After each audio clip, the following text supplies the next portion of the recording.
Danny.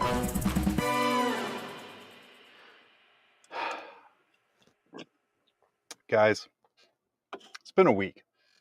My camera makes it look like I'm kind of glitch in the matrix. But put him in, coach, backup quarterback, guest host, and FLGN producer extraordinaire gets dragged into this mess because I didn't do my job again. My name is John. It's going to be pretty grim after dark. My co-host today needs some deportation. He's searching for stable internet on the Oregon Trail, and he couldn't find it. It's Danny McDivett. No, he could find it. But he's also, been in Alaska for 10 weeks, and he's actually seeing his wife for the first time in a couple of months. So I guess that's sort of isn't an okay reason. We'll make fun of him next week about it. So I forgot to book a guest. Danny is having, I believe, a wonderful dinner in Oregon. I don't know. Maybe it's McDonald's. So I guess the only option is to drag Tricky Dick from the 8th pit of hell to come host this awful show. Let's summon him in. Yeah, I didn't sign up for this. I got this weird call. There was chanting in the background, and now I'm here. What happened, John? Please tell me. How? Oh man, just everything fell apart. I think it was the advance notice of telling Val that I was just going to have him be the guest in the next few days. He was like, okay. Phenomenal. And also, perfectly, already getting comments about the title. Thanks for that Spiky Bits 101 course that we went through. But yeah. Dick, you and I are here. We're going to go through the last week in the Warhammer community. There's some great things in there. Yep. We also have the stuff we missed last week because we spent too long talking to Nick Horton about cool Hollywood stuff. That was a great show, by the way. It was, yeah. Super good. I got to find out that Master Chief's buttocks ruined 40K in Hollywood. So, that's always fun to find out. I think so. Dickie, last week we showed off the power of change.org. As someone tried valiantly to fire someone from their legitimate dream career because they made a head sculpt that some people didn't like. So with that kind of power, I had to harness it for the good of mankind and actually created and shared this around, which is my petition to cancel Grim After Dark. With the reasoning being, guys, Monday was casserole night. Now it's not. And this week was a pretty doozy one. It was a ramen casserole. Ooh. You guys signed on Forces, getting some real traction. We're getting over 1 signature a day, which is either a damning indication that change.org doesn't work or the fact that no one actually likes or watches us. We got some great comments like Mark Murphy saying, informative, engaging, entertaining. If I was asked to surmise Grim After Dark, I would not use any of these words. I kind of agree, really. It's fair, yeah. Alex Matheson, superstar host of the Frontiers podcast over in the Best in Tabletop Network, said Grim After Dark was a mistake. Totally agree for. And Kelsey letting us know the shock thing here. I want more Mob Rules episodes. It's time for a reboot. So, going full 10th edition.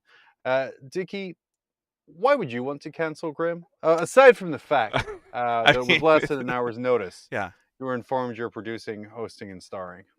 Yeah. I kind of like the show, I'm going to be honest.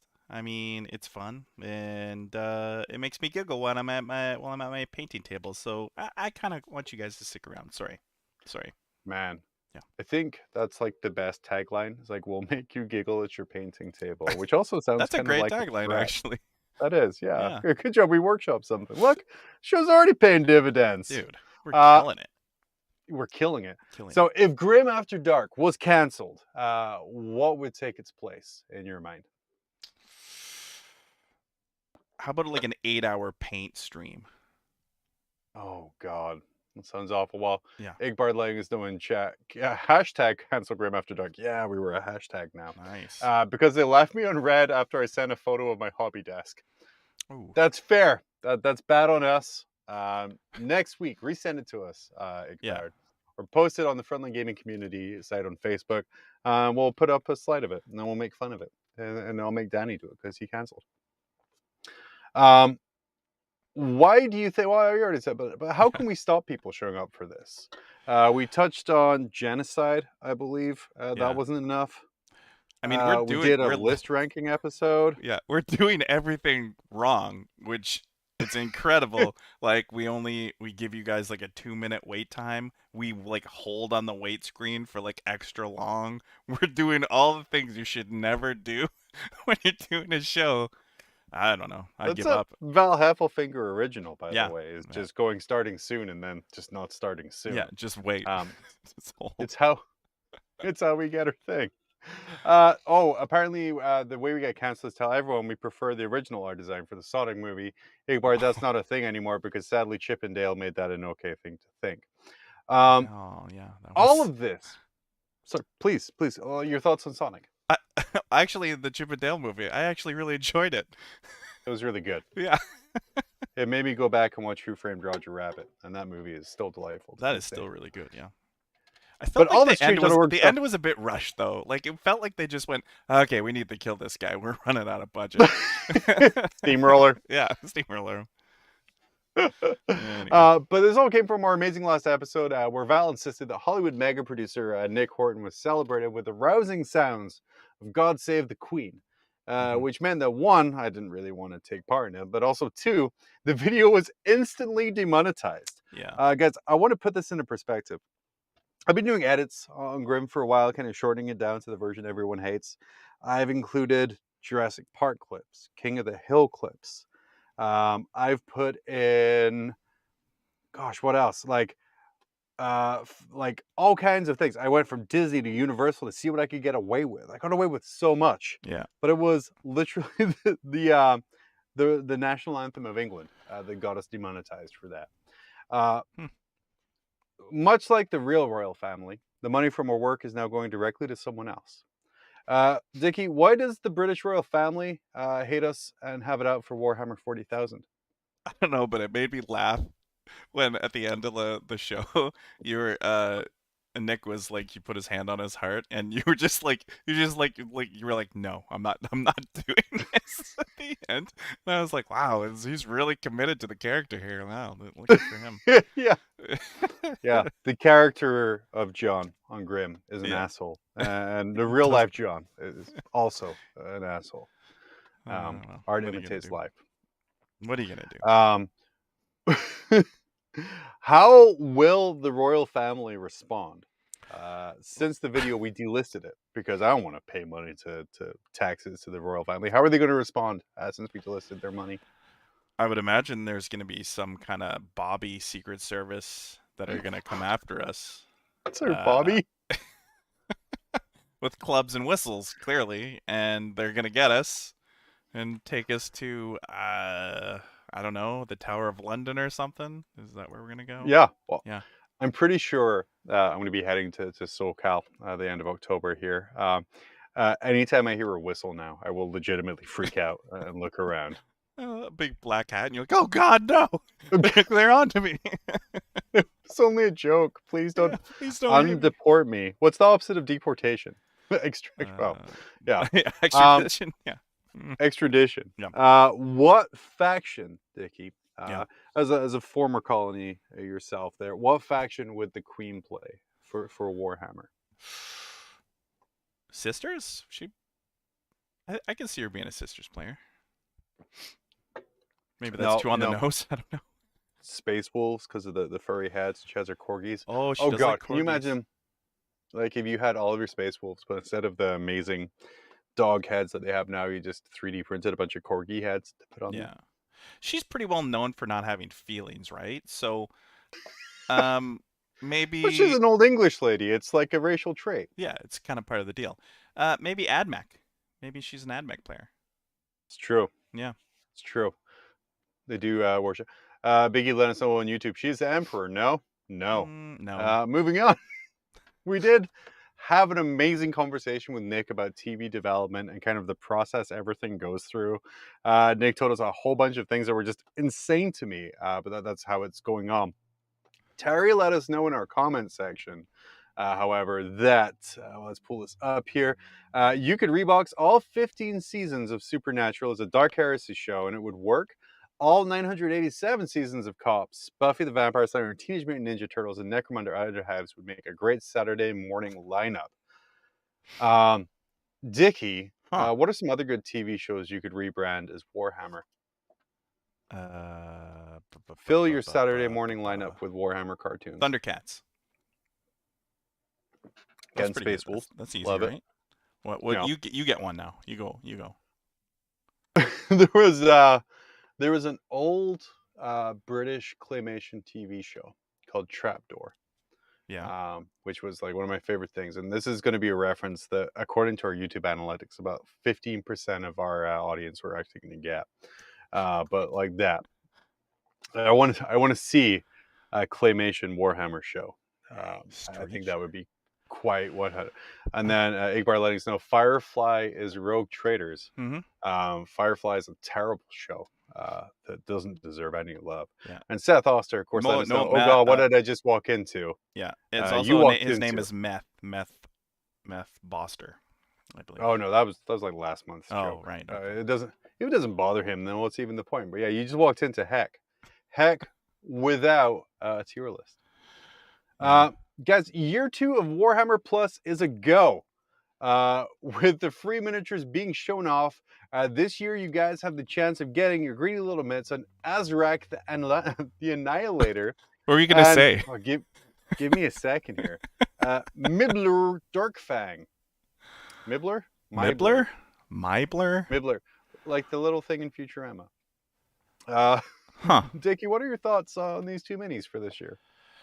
Yeah, actually, Meth or Seth or whatever we're calling him these days. I just unsubscribed to Warhammer Plus, and he showed me the backlit, and I knew exactly what model it was, like instantly, because everyone knows that cover of White Dwarf, and I was like, God damn it, they got me again.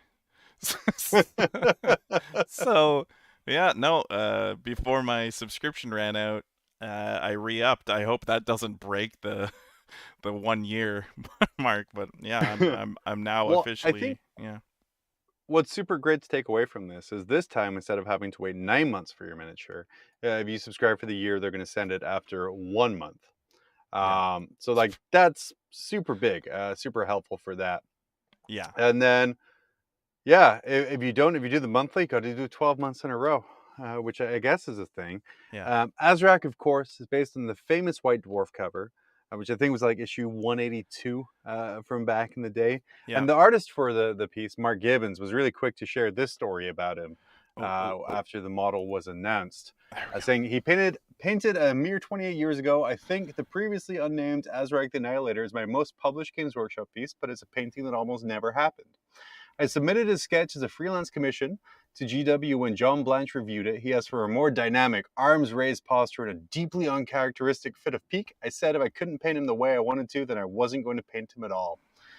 John, not wanting to escalate my diva moment to Beyonce-like proportions, relented, and all these years later, Azrak strides into the tabletop, courtesy of the warp-powered sculpting and painting masters within the GW design studio.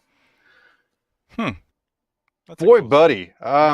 Dickie, how big are Mark Gibbons' balls to tell the guy deciding if you get paid for your artwork or not? No. Maybe he just didn't care. Like, this is the piece that he wanted to show, and too bad, so sad kind of thing. I guess his balls are quite large, actually. So yeah, good for him.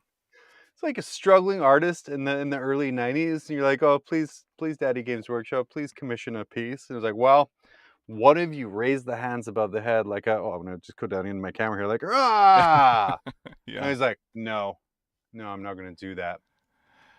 I mean, I don't know, did GW pay back then? I'll have you know, he got 35% off of one kit of his choice. Oh, well. And a free lunch voucher with the purchase of a full price lunch from Bugman's.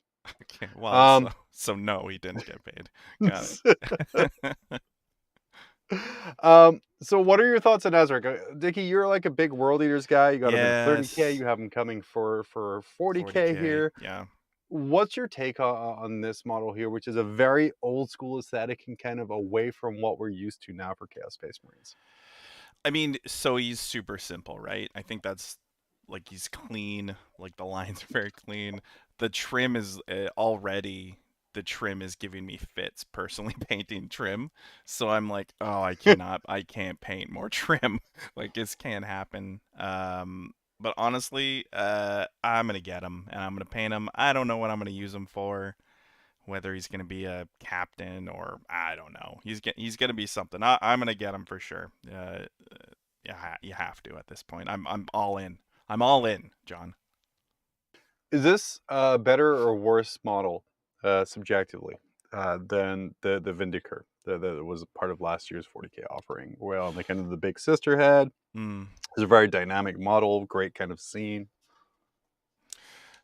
I think the Vindicare is probably a better model. Uh, it definitely has more bits and bobs to it. I like the pose. I like that it's very raised. I would say the Vindicare is a better model. Yeah, That's fair. yeah. Um, this is like exclusively based on an art piece again. Like we said that Mark Gibbons did for the cover of White Dwarf here. Are there any other kind of artworks at this moment where you're like, man, I really want to see a modern model off of that piece? Let me go into my collection of wipe doors beside me here, and I like yep. how you moved your puppet head so it doesn't look like you're moving off screen.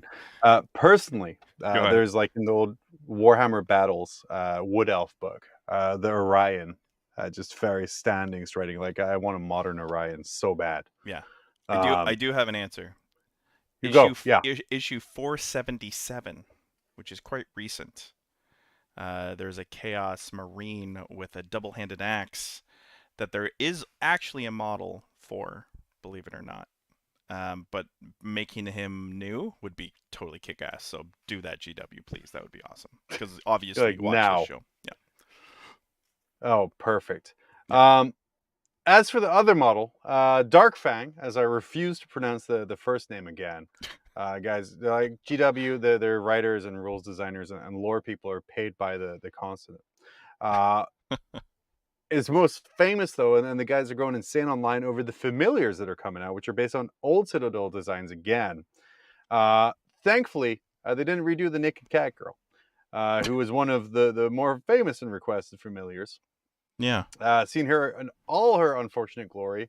Dickie, you're an old school fantasy player. What are Yeah. your thoughts on the Chaos Familiars that had come out compared to the ones from before? Actually, the old ones are actually way cooler. I really like the wooden guy with the mace. That thing's awesome. Mm-hmm. That's really cool. Little pumpkin head dude, Little yeah. pumpkin head dude is really good. The little wizard dude. Oh, these things are amazing. Why didn't they? Yeah. And I can't see the naked girl. There's some guy's face over it. Yeah, So if you just delete the face on the PowerPoint yeah, I'll slideshow, do that. I'll then do that'll that come after all the that. way up. That's a grim, way after dark kind of show that we're. Yeah. Talking about getting demonetized Yeah. based on content. So there's number one right there. Uh, Compared to last year's Uric miniature, I was going to call it like an Uric War Boss. I don't know Age of Sigmar things, whatever No, he's me called. The either. thing everyone converted into a MacDougall or like an Orc boss. Yeah. How's it compare? What are you saying? How does it compare? One of those little guys compared to the to No, the like all orc? of it, because like the miniature, you get the like the Oh, consonant the magnet caster and the other lady things. Here, let and me the go. things. Here, let me go back. Here, let me go back. Are you going for like one big model that kind of just looks like a slightly repositioned existent Auric Mega Boss? Or are you like going for the like kind of cool redesign of the older piece, which seems to be the theme from this year? Um, I kind of like the caster though. Like, right? Like here, I'll post Yeah, it. the Yeah. caster's cool as heck. Yeah, Also, it's the cool. little pop person Yeah. that is falling over. That's the coolest guy there. Yeah, and the guy in the armor is kind of similar to the one that's like it's definitely like a nod, right? So, Yeah, yeah, good for them. Good for yeah, them. awesome. Um, Guys, demons are coming at some point here. One would assume. As we see here, Balakor, with Balakor, you would assume finally in his new and improved form in the book. Uh, Dickie, I feel much more comfortable asking you this than Yeah. Danny, but based solely on the previews that have been published so far, like the warp storm effects, the addition of kind of a new kind of save. How are demons shaping up to you? We still don't know so much. Uh, so I guess they're gonna be cool. I think I'm a big fan of bloodletters. They have extra attacks now, which is nice. A 4-up and vulnerable, I believe they posted on the community site. That's way better than a 5-up. Mhm. So yeah, super stoked to see what happens. There's so much we don't know though. I have a On feeling this those book's gonna be huge. invulnerables. Yeah. So it's not even an invulnerable anymore. We have No. another plus to add there. So we have our regular save, which is kind of our one plus, our invulnerable save, our feel no pain, and now we have our demonic saves. How do you think that's going to translate to the table? Is that kind of a good mechanic that was put in there? Uh, I mean, there's so many limited things that take away in Vaughn saves, right? So I think it's a good gimmick. I think it's a good thing for the demons to have. I mean, they don't have a lot of guns, you'll notice. So No. I think this is a good balance. I mean, I could be totally wrong, and I have had been wrong in the past, and they could just completely destroy the meta when they come out. I have no idea. But yeah, I think it's a good play. And we haven't really seen Bellacor's rules or even the greater demons yet, so Right. um that'll be super interesting because that's really where the power in the codex is, right? Right now, anyway. Yeah. So yeah, Yeah. yeah, Right now, there's one or two models doing a heck of a lot of work yeah, for a little book. Hopefully, that's not it anymore in the future. yeah. Mm. Anyway, let's have some fun, Dickie. I'm, Hey, the Honest Wargamers popular 40K adjacent show returned last week, and well, oh Valerie Jesus. Heffelfinger got a little too into the spirit. Oh, Uh, Dickie, please explain for the audio only listener what we're looking at right now. I'm contemplating like if I push this button, am I gonna get in trouble? Is what I'm contemplating right now. I'm gonna push it. Ah, you're fine. I'm Talent pushing it. made you do it. Okay. There we go. All right. So, okay. Do you remember the band Smash Mouth? Oh, I mean, classic rock. Of Yeah. course, I remember the band Smash Mouth. Okay. So Val looks like he was shit out by the band Smash Mouth and punched in the And face raised by to adulthood by Guy Fieri. yes, yes. Oh, you literally took the words out of my mouth. Uh, he's got his frontline gaming glasses. He's got his headphones. He's got his board of sadness behind him. And being in that room, I can tell you, there's only things that he hasn't done on that board. So when he looks at Yeah. it, he gets just discouraged every time. Uh, It's definitely a demotivational oh, task it's list. awful. It's awful. I got to take him off the screen. He's killing me. So yeah, Smash Mouth meets Guy Fieri, slammed together, making the perfect director of Frontline Gaming Network. Yep. Yeah, it's a very creative costume.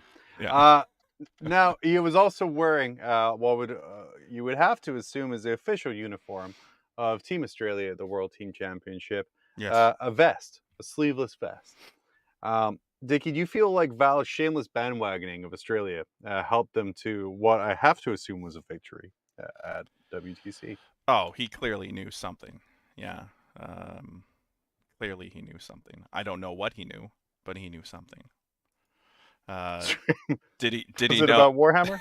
Probably not. It was probably fantasy based, if I'm gonna be honest. But yeah, I don't know, man. He he's a fan of WTC, so yeah, I don't know. I think he was. I think it's just super hot in that room. I'm gonna be honest, and he just didn't want to die of heat exhaustion. That's why I put a tank top on officially. That's fair. Yeah. As we kind of said earlier, WTC World Team Championship was back last weekend after a 2-year absence due to the COVID pandemic, with Australia taking the top spot, doing an amazing job over the event. The event, though, it wasn't really streamed outside of some specific games, sort of in French, and there was some English from the French team, Yeah. but there was no kind of main stream site for it. How popular do you think the coverage of the event would have been, Dickie, as someone who streams 40K? I think it would have been really, really popular. If you noticed a lot of the French stream, they had like like 1,800 viewers and things like that. And you did get English, so the players have to talk in English during the game.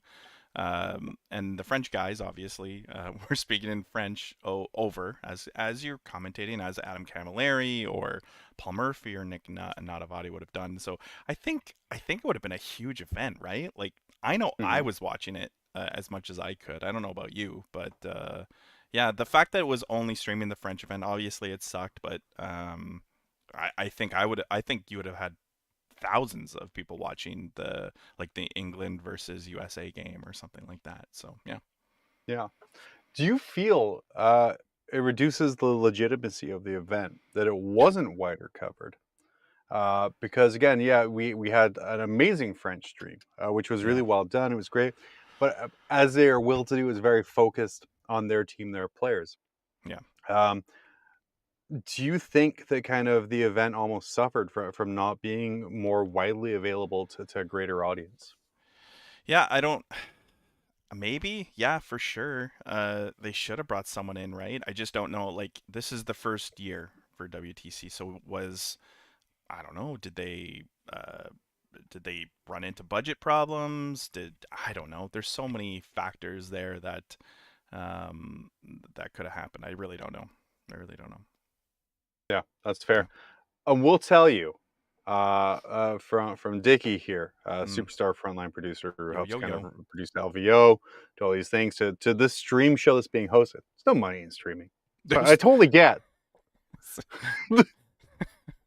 yeah, there's zero money in streaming. Yeah, you don't do this for the money. You do it for some other dumb Yeah. reason. Yeah. So I totally get it, but I do certainly hope that everything we heard from the players, from the team captains, go Innes Wilson, Scotland 14th overall. That's pretty good for what they are.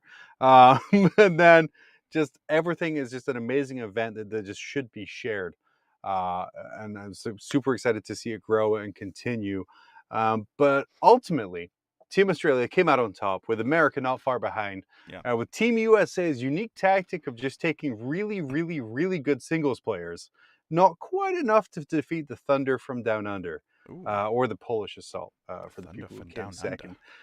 Yeah, I also That's believe what that's a trademarked. male strip group. Okay, Yeah. I was worried. Yeah. Okay. Good. One of the greatest things though to happen at the event was this video that God is going to work flawlessly first time.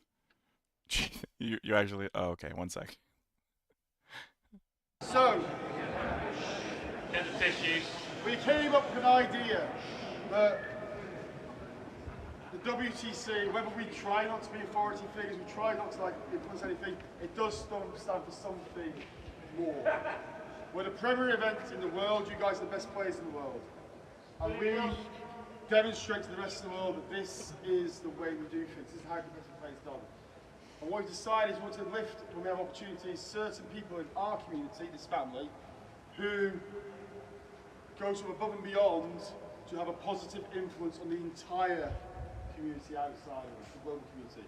This person gives up so much of his time, free of time, he goes on, he's always talking positively about our sport, he's trying to lift our sport to like a new level of recognition, of global recognition.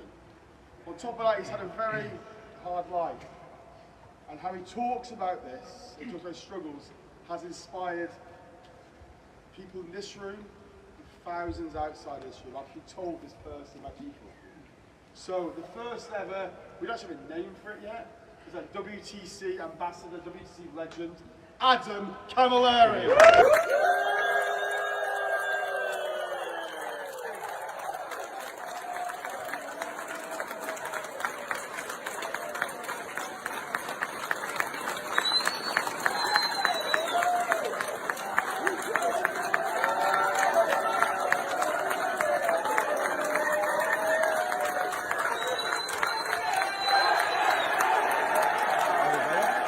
Best painted.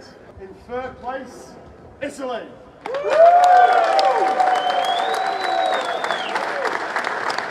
Second place, Netherlands. The best painted team is France.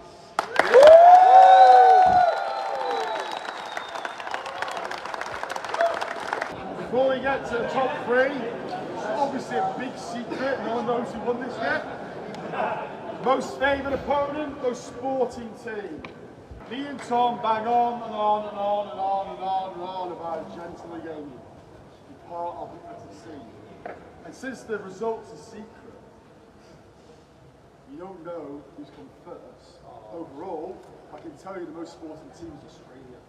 Whoa! Hey!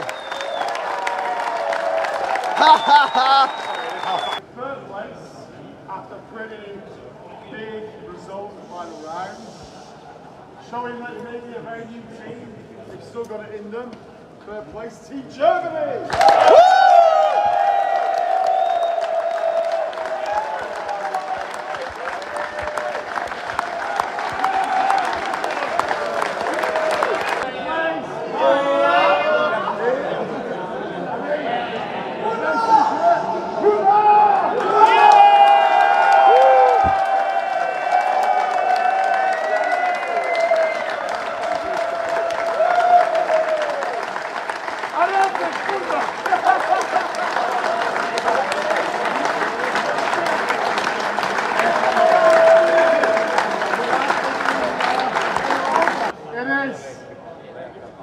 My greatest honour to present the inaugural World 40k Champions, Australia!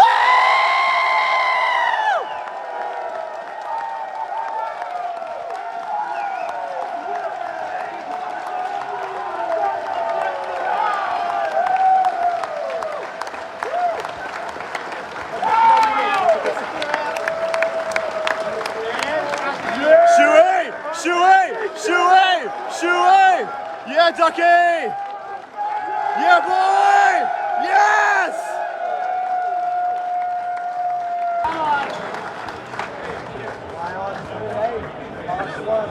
One, two, three.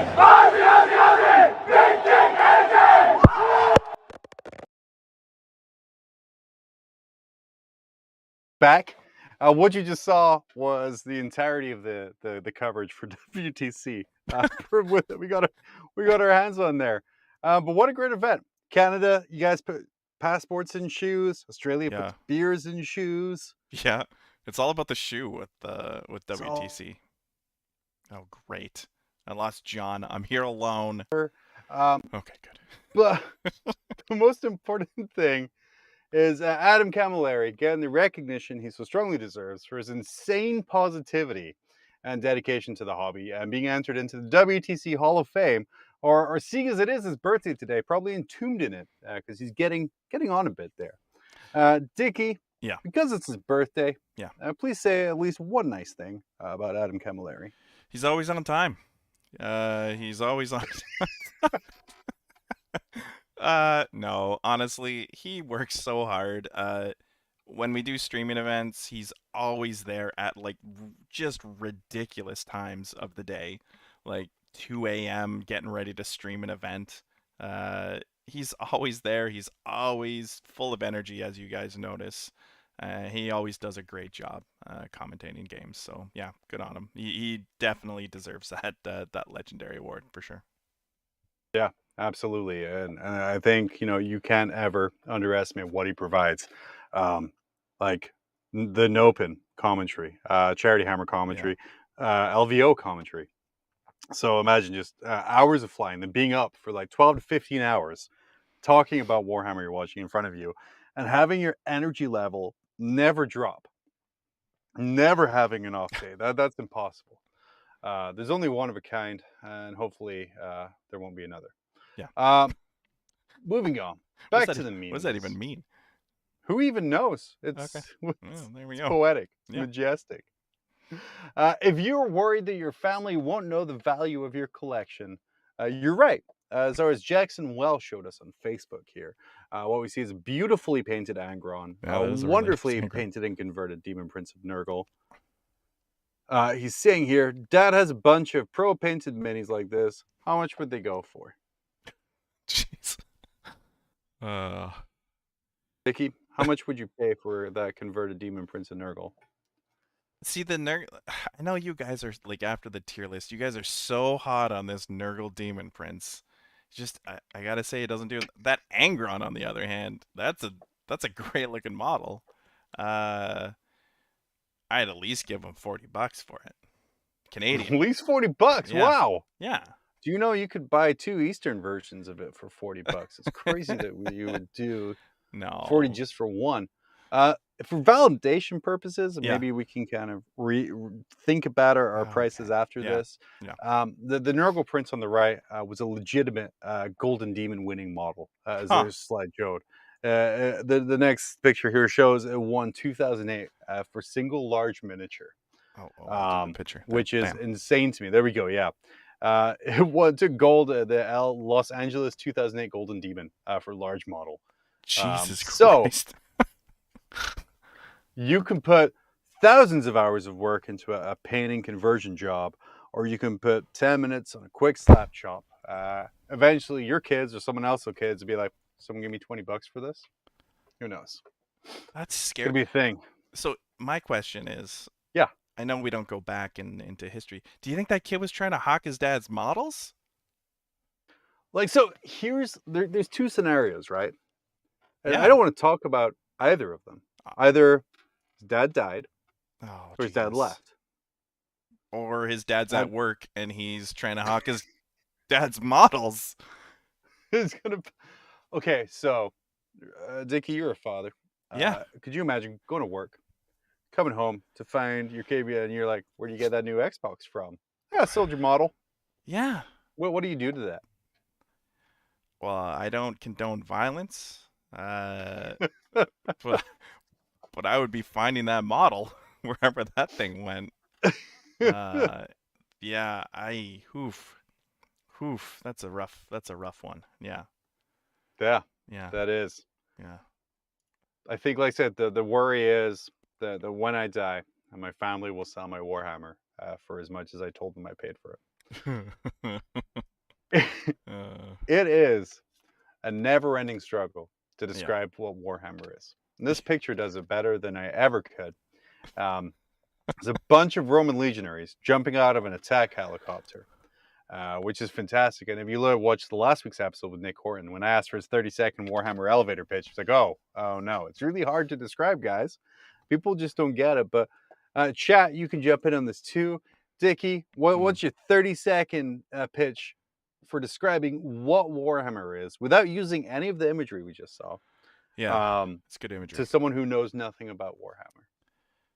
Oh, geez, how do I explain it to? Okay, so I'm gonna talk to you like I talk to my wife. It'll be really respectful. Okay. All I say is I play with little plastic men, and we make space sounds with our lips. Yeah, that's it. I mean, I'm not getting a movie bloody deal, John. So that's just how I explain it. You don't know that. You could. I guess, yeah, I could. I do know Nick, so I'm There's a Fox Searchlight picture of like a stream producer and the life he goes through right there. Yeah, that'd be quite good. Yeah. A lot of tree fitty jokes. Love that. Super good to go. Yep. GW, bless their hearts, they do get a lot of flack for its rules design. Actually, I'm going to jump back here. Igbard letting us know. Imagine a Power Wolf album that makes fun of Christianity, and we all laugh at the universe's mystery. At that point, you have to explain what a Power Wolf album is, too. Yeah. So this is kind of like a Russian nesting doll of many explanations of things. The next thing you know, it's 4 hours later, and you're by yourself. Yeah. You're still by yourself. Yeah. GW. Warhammer Australia, green and tan army man. It's like that, but expensive. I'm assuming the O stands for Australia. Yeah. So yeah, I totally get very expensive. But rules design. It's forcing some people to create crazy memes. I like this one here. It's the kids being like, well, I get past your invulnerable save. Well, I don't have an invulnerable save. I have a demonic save. And, kind of all the thing. And the GW like, yeah, that's brilliant. Let's write that down. Write that down. I'm waiting for the guns that go past the demonic save and then the demonic save that ignores the guns that go past the demonic save. It's going to be just flawless writing. There's going to be so many pluses, all in a way to backdoor promote Warhammer Plus. But Dickie, what's the worst rule GW has ever done? Is the 2-inch engagement range in play right now, or are we allowed to talk? I know we weren't allowed to talk about that. Are we allowed to talk about it now since it still exists? It's a new one. It's certainly a choice. I'm gonna move my head in a quizzical way here. I think it really does, like, it changes the game. Have you played with it? I know a lot of people aren't playing with it. So I played with it a little. As a Chaos Knight player, I personally love it. It's great that I can I'm a come out of player. Deep Strike. Yeah. I can come out of Deep Strike and just get like a 6-7 inch charge, like right off the bat. Yeah. Kill a bunch of stuff and consolidate away from the nasty things if I don't kill them. Yeah. Like it's so and you can tell. Maybe they were like, "Hey, intern." He's like, "Yeah." I'm like, "Fix this." And cool, I fixed this one thing. You're like, "Great, let's just publish it and I'll think about it." Because while it does fix the problem of like impossible charges and standing just slightly more than an inch away, it creates so many more problems. It does create a lot of problems. I had a recent issue. I had guys in a Rhino, and you can't get out of a Rhino with an engagement range, and with 2-inch engagement range, I couldn't get out of my Rhino. So my 5 berserkers, well, they're dead now, and that's on me. But it's also on the 2-inch engagement range. So yeah, man, I don't know. So yeah, that's probably the worst. Chat is know that it can be fun, but the thing is, for me, it's a non-interactive, gamey thing to do. Yeah. So like, you'll see a lot of like top players, they use movement, and that's kind of what separates your 3 and 2s and your 2 and 1s from the people with like an 80% plus win rate, is they really know how to maximize movement and restrict movement, and the 2-inch engagement range are going to just wreck an entire table quarter, or even especially with the player place terrain. You can really set it up in a way that you can command a huge board area with a very few amount of models. And it's just like, it fixes the problem of an engagement range, but it just adds so many other ones here. And my worry is, they're like, "Hey guys, we fixed it. We're going to do this." And they do the thing to fix it. But in fixing that thing, they add 15 other things. And it's going to be like a little old lady who swallowed a fly, but for gaming rules. Can I just say how on bloody point chat's been? Like how much money FLG's saving to not have a max headroom filter on your camera? Oh my god. Yeah. Guys, so if you're just joining us, quick recap. Get you up to speed. Danny's out. He pieced out of Alaska, so his internet's going to be better. But for this week, his wife wants to spend time with him because he's been away for 2.5 months in an internship, which, get it. Tricky Dick here, jumping on in after the weekend. I let Val know, "Hey, you're probably going to guest on Monday." He's like, "Yeah, cool, can't wait." And then kind of lets Dick know an hour ago. Yeah, weird how that worked And then, out. of course, when we load it up, my camera just starts flickering. Yeah, it's wonderful. On the flip side of that, this might be a little harder for you. What's the best rule GW has ever had? The most satisfying thing for you? The best rule GW has ever had. The best. Chat, jump in on this too. Yeah, help me out here. I'm going to give you one. This is going to be an unpopular one. It's going to be even a controversial one. Yeah. I dearly miss Seize the Initiative.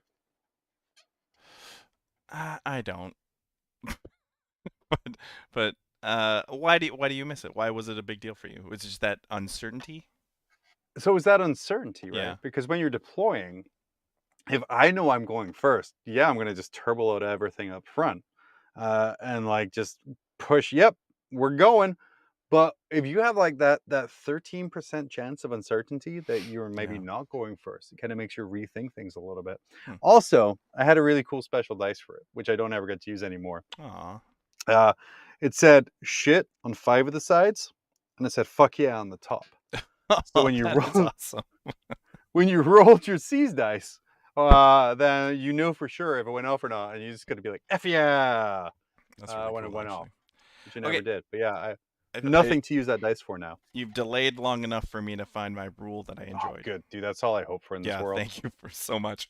I think I actually the rule of 3 for me was like Okay. a good rule because I was in this meta where there was just hive tyrants everywhere, and I didn't want to deal with them anymore. I ran 6. Yeah, you're a bad person. So, I was. the rule of 3 probably was the best rule that they and also I saw the people with all those hive tyrants just look really sad for a couple weeks, and that also made me happy. So yeah, I was very sad. yeah. Chat's jumping in here to night fighting as a rule. Do you remember night fighting? What's your thoughts on night fighting? It's still here, like in Horus Heresy, right? So you can still night fight if you want. No big deal. Yeah, and apparently until I can still seize if I want, but I don't want to play Space Marine the game. Orcs being able to buy Evi armor for 4+ save. That was okay. Remember looted wagons? Okay. Here is a controversial one from Mm. young Joe Atkins in chat.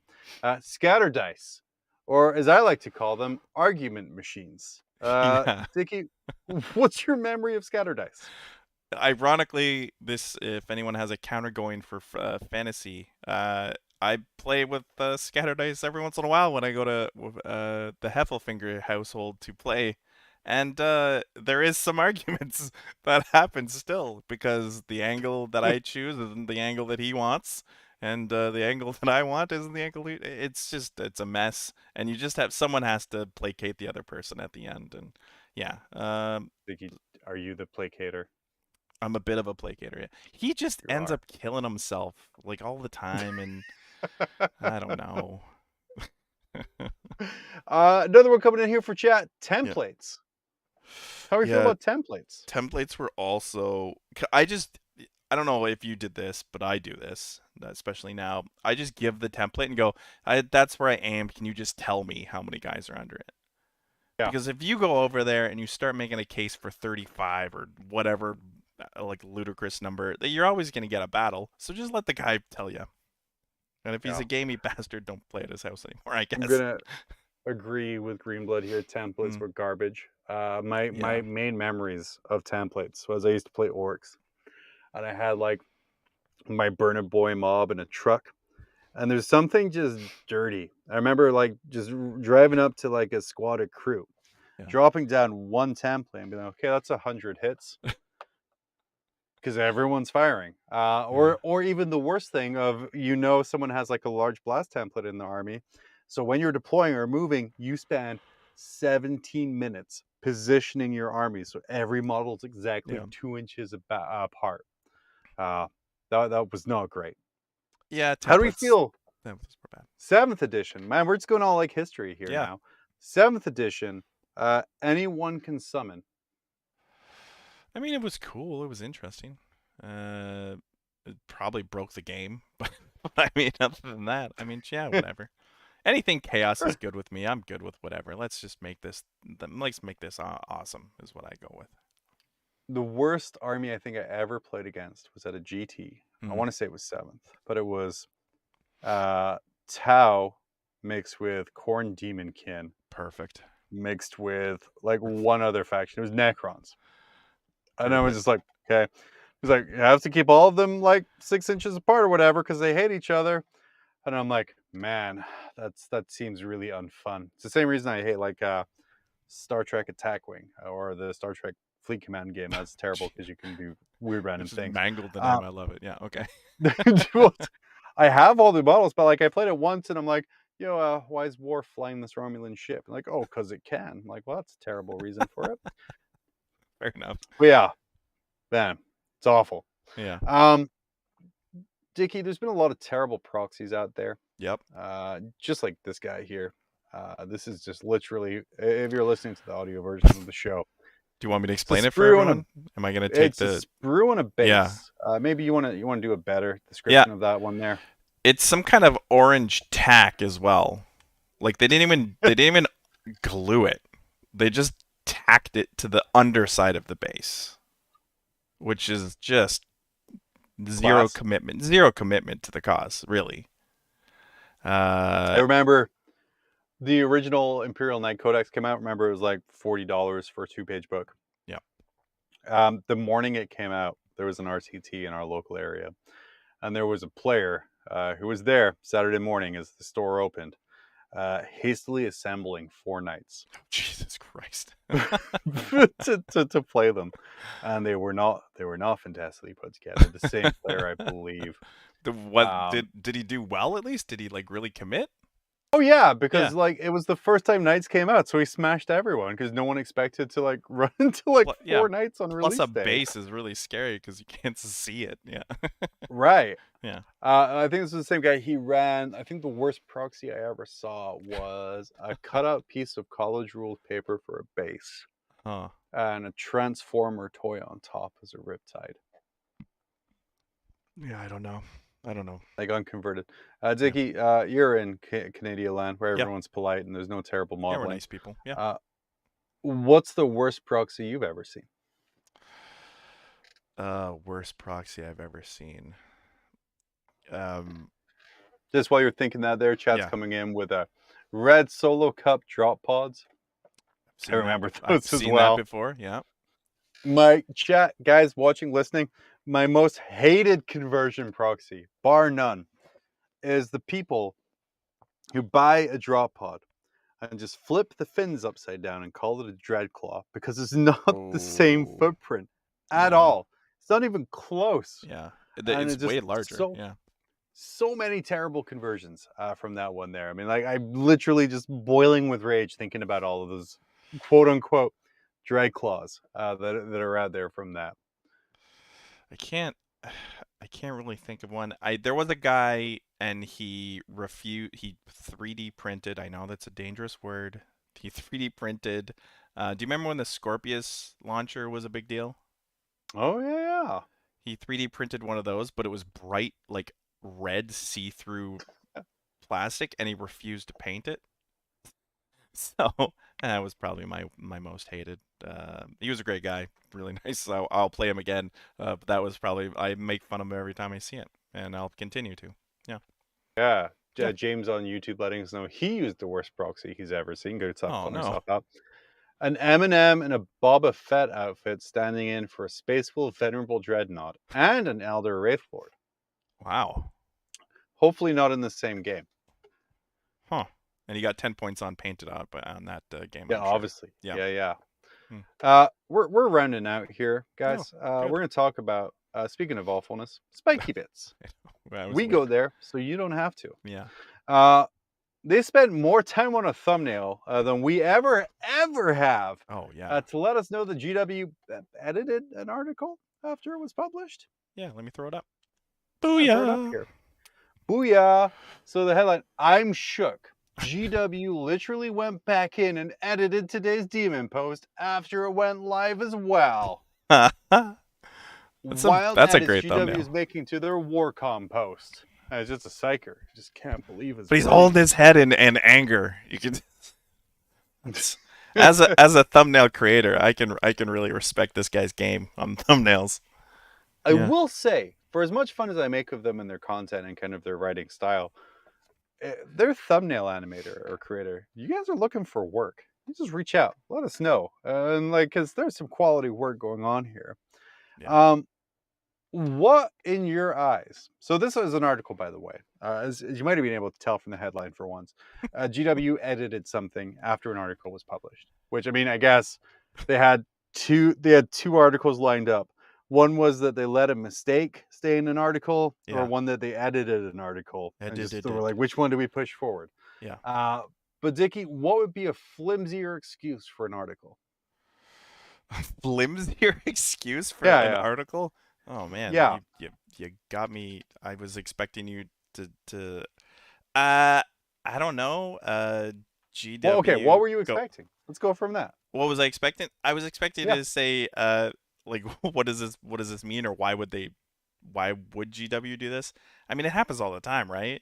Like, have you ever sent a text and like unsent it before? Come on, John, look at me with those eyes.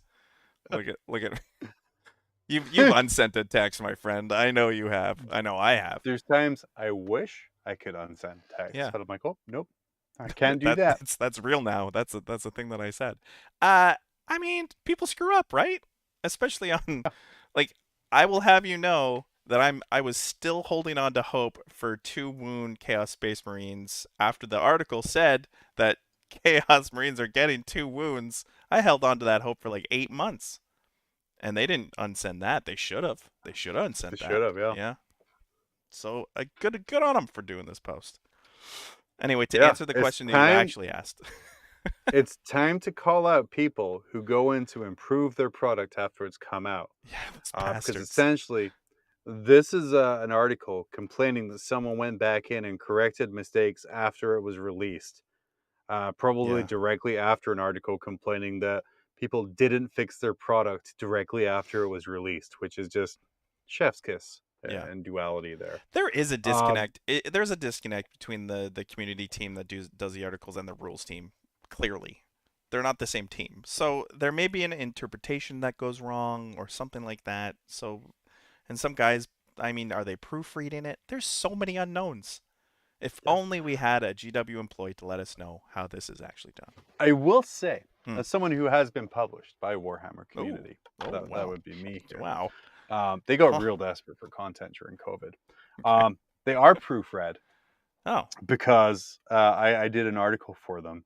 And I was sharing my favorite mobile games because there's a lot of really good GW mobile games. My number one option was removed. Instead of a top 5. Again, I'm alone. I'm alone in this world. John. And that was also removed. Oh, man. I'm just glad you're back, personally. Oh, no, I went away. Oh, no. Yeah.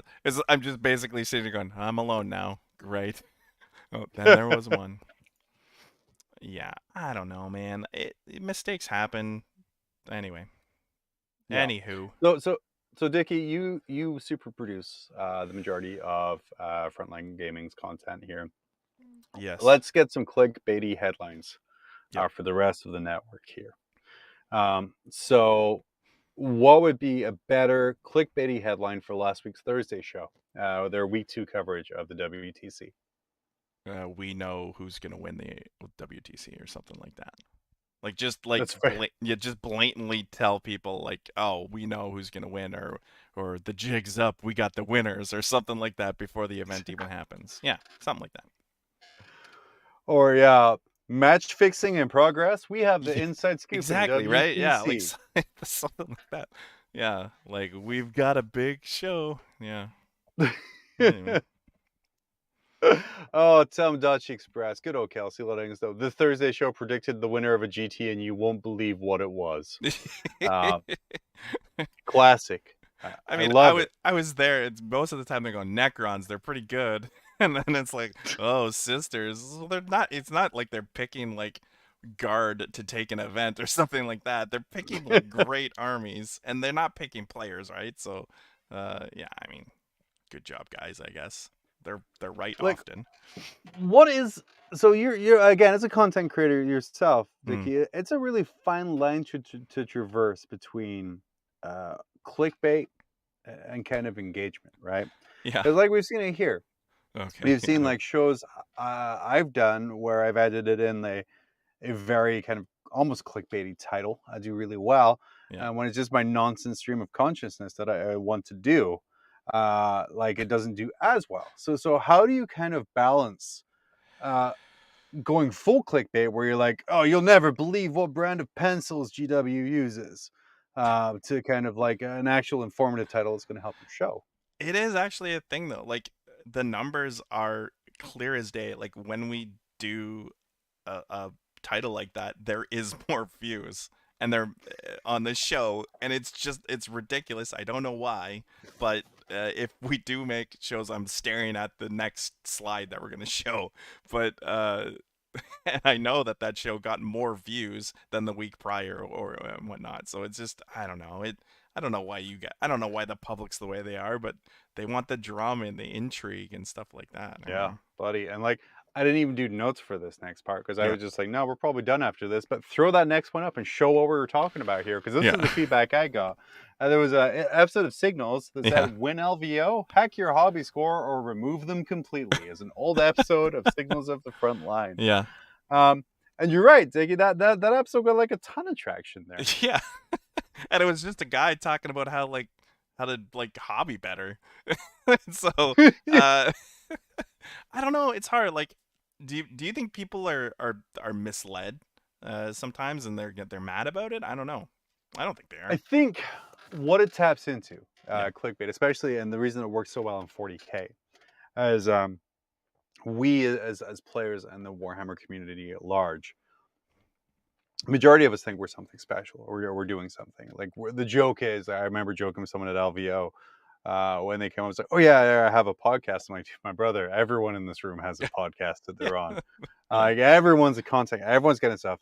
And then it's also why, and I didn't touch on it earlier, and I totally skipped past this question. There's a lot of blowback about how teams are even chosen for WTC, right? Yeah. Because any post that comes up, it's like, yeah, Team America, they're third for WTC. Oh, wow, that's so good. Or fourth, or whatever it was. Mm-hmm. The first response every time is, "So how do you get onto team?" I don't think it's really fair. They just pick whoever they want. And you're like, "Well, thanks, Mr. 27,000th in the ITC with one RTT win." Yeah. Great feedback. Yeah. But like, yeah, everyone feels they have something to contribute. Yeah. So when they have these titles, like you have that how to hack the hobby score at LVO, the guy's like, "Oh, the only thing holding me back for winning LVO was my hobbying, so I'm going to learn how to hack this." Or they have an opinion that they want to share. Because if you notice, a lot of the clickbaity titles that go out there is Yeah. they're designed to kind of tap into your anger centers in your brain. They're like butcher's nails for content. Yeah. So you can go in and just, even if you go in, and we joke about Spike, but I read there a lot. I go there a lot, and I go there based on their titles. Yeah. So even though they're doing that, they're getting the engagement, they're getting the page views, they're getting the advertising fees for going there. Honestly, it doesn't matter what they write because they already sent you in there. Yeah. So like that's where it comes from, is our innate desire to be right. And our innate desire to be like, well, I believe that this is this, and kind of just going in with that engagement more than anything else. I mean, Dickie, what's your take on this? I sent you. Do you remember that YouTube? It's a YouTube content creator specifically on 40K. I can't remember her name. No, for sure. Yeah, and we disagreed heavily on. Like, we disagreed. It's a content creator. I was like, she's like, it's just how I think it would be a great interview, and you're just like, I hate it so much, and it was just like, it would be really funny, and you're like, nope, don't want to do it. And I was like, oh, okay, but like, everything she does is very like, every post is so clickbaity and like so negative. I will say they're very negative as well. Like all the Spiky Bits articles generally are negative, even when they wanted to hire people. They even put it in a negative connotation. So I guess we need to start being negative on our titles now. Is that what we're gonna do? I guess so. Yeah. But I mean, I think the thing to watch for is you have some content creators who start off amazing. And like this person, like Dickie brought to my attention, started off great, then did the cardinal sin of a Patreon. Which is ironic because there's Patreons everywhere. Everyone has one. Reward your creators. Yeah. I don't think anyone uses it, but we have one. No, because we never promote it. It's on Bell's whiteboard. Yeah, it's on the whiteboard, actually. It's on the whiteboard. But what happens is when you get these negative videos, these clickbaity titles, they attract a certain corner of the hobby. A certain fandom comes to that. And they're like, well, I support what you're saying. You're brave for saying like FGW. I'm going to give you $5 a month. And more of these people come in and you actually start making an okay income from it. But then as soon as you stop doing those negative videos, your income slides off. $5 goes to someone else. And so they kind of get locked in this cycle of making these videos to make the money that they're used to from their things. Warhammer Australia is now, if you're looking to go to a new restaurant, you look at the reviews, do you sort by positive or negative? It's positive. A great point. I'm a positive looker. Search by positive too, because as someone who's worked in the service industry for like 8 years now,